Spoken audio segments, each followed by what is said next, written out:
A WWE Hall of Famer slams AEW's Jabroni title. Plus, there was a return and a heel turn at AEW Fyter Fest last night.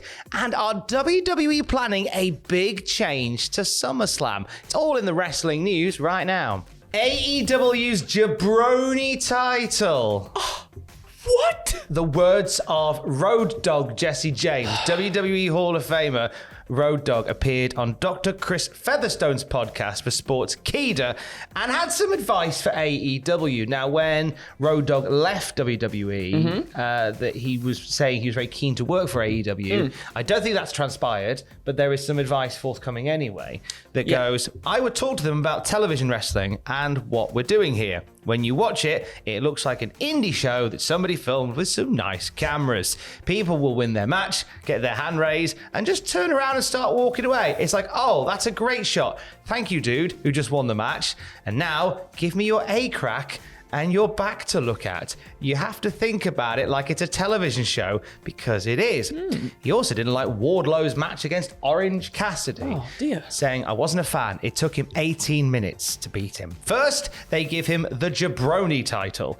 It doesn't mean nothing when he was a guy that seemed like he was the guy, and maybe he is in the future. I just don't think you need to give him that anything other than the best title. And then it took him 18 minutes to beat the jokey guy.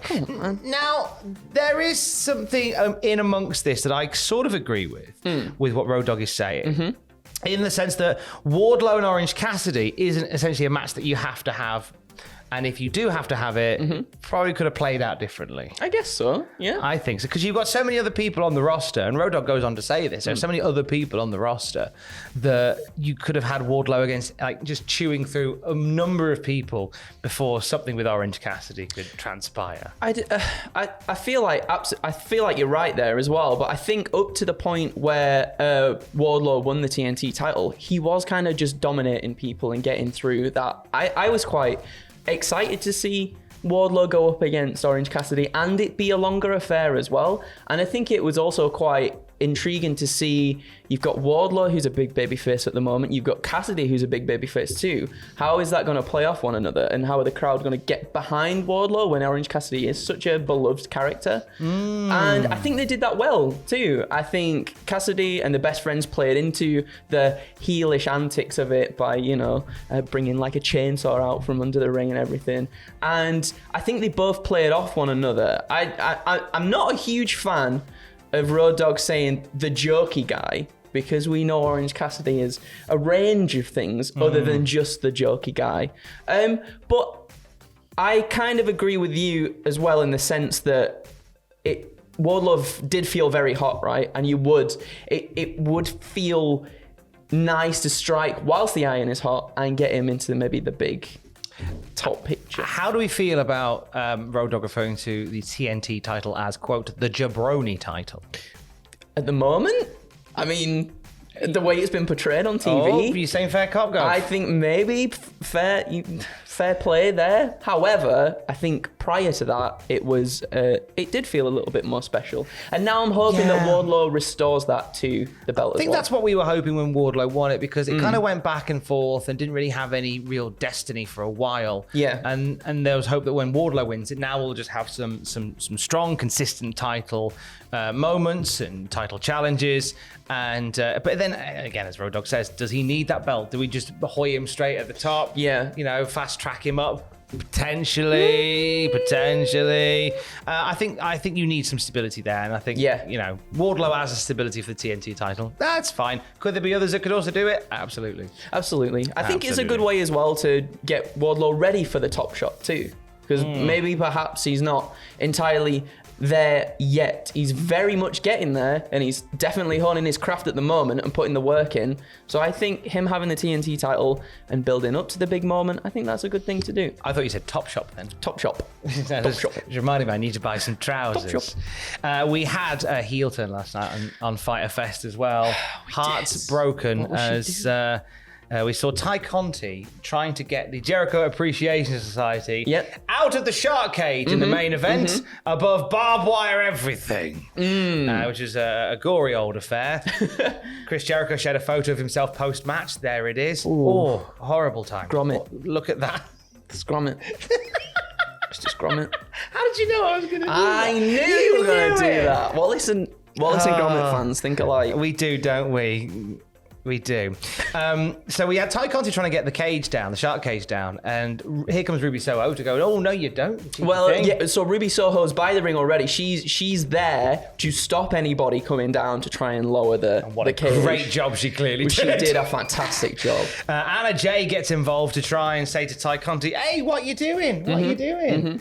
You can't be, not really, I'm going to help you. And we see Anna Jay batter Ruby Soho, and Anna Jay and Ty Conti reunited on the heel side. Now, they were a team before this. They were, so this played into what happened last week, where after Anna Jay's match against Serena Deeb, she was backstage, and then Ty Conti comes up and is like, oh dear, first match back in a long time, and this is how it goes. And they had a little bit of back and forth where Ty basically said, if you were maybe doing a bit more heelish stuff, if you were trapping Ruby Soho's hand in car doors, maybe you'd get a little bit more TV time, which was quite rich coming from Ty, given that she's not really had a match on TV in a while. But there you go. I think the last thing you need to have the AEW women feud over is TV time. Yes. That's too on the nose, that is. It's too on the nose.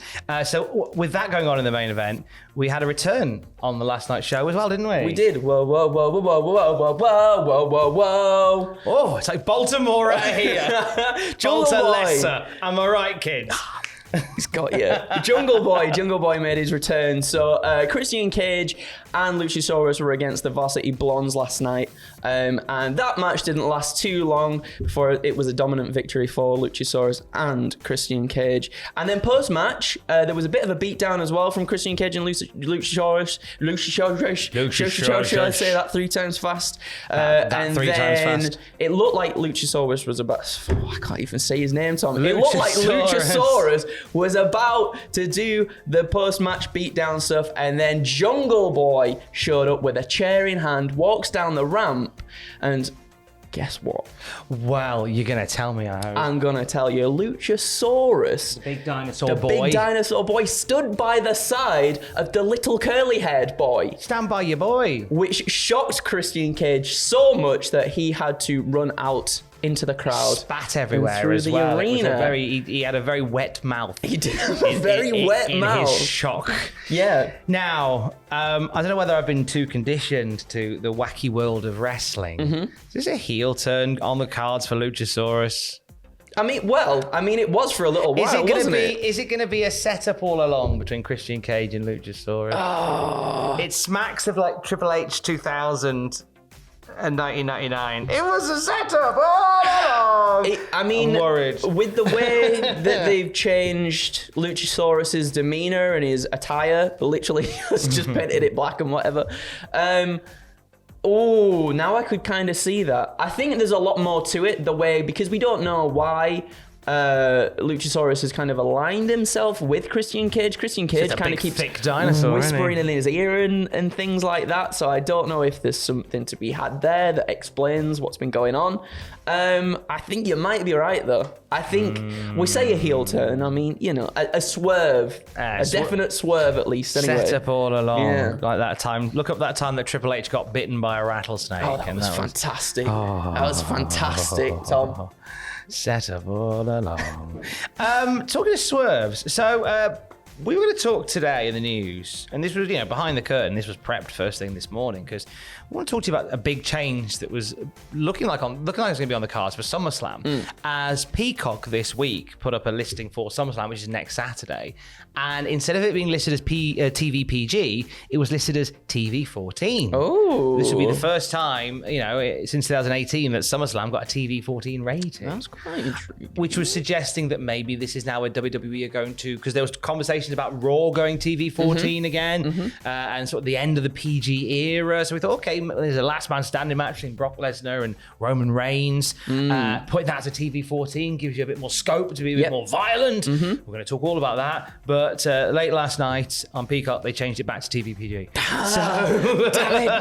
Damn it. But I don't think that rules out potential changes for SummerSlam. I think that that's something that they may be done to maybe throw people off the scent a little bit. Perhaps, yeah. You know, it's a guidance thing rather than, you know, a solid rule. It doesn't mean they can't get a bit violent on TV PG. Absolutely. And I think it was you and Jack yesterday reporting on the news that WWE aren't necessarily happy with the SummerSlam match card at the moment either. No. So perhaps if you change it to a TV-14 rating, as you said, maybe we open the scope up a little bit for other things to happen. Are you suggesting that Seth Rollins and Riddle becomes a bra and panties match? Yeah.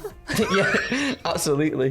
Can we get the heart-shaped bed in the middle of the ring as well? Oh, yes! Yeah? Book it, you coward! Come on now. You coward! What was it? The Playboy Bunny pillow fight, WrestleMania 22. I think that had the bed in the ring as well. Lesnar and Roman Reigns acknowledging each other in one of them. It's just that is something to behold. We'll keep an eye on that one throughout the day, and there'll be more wrestling news throughout the day at cultaholic.com. Keys. Love you, bye.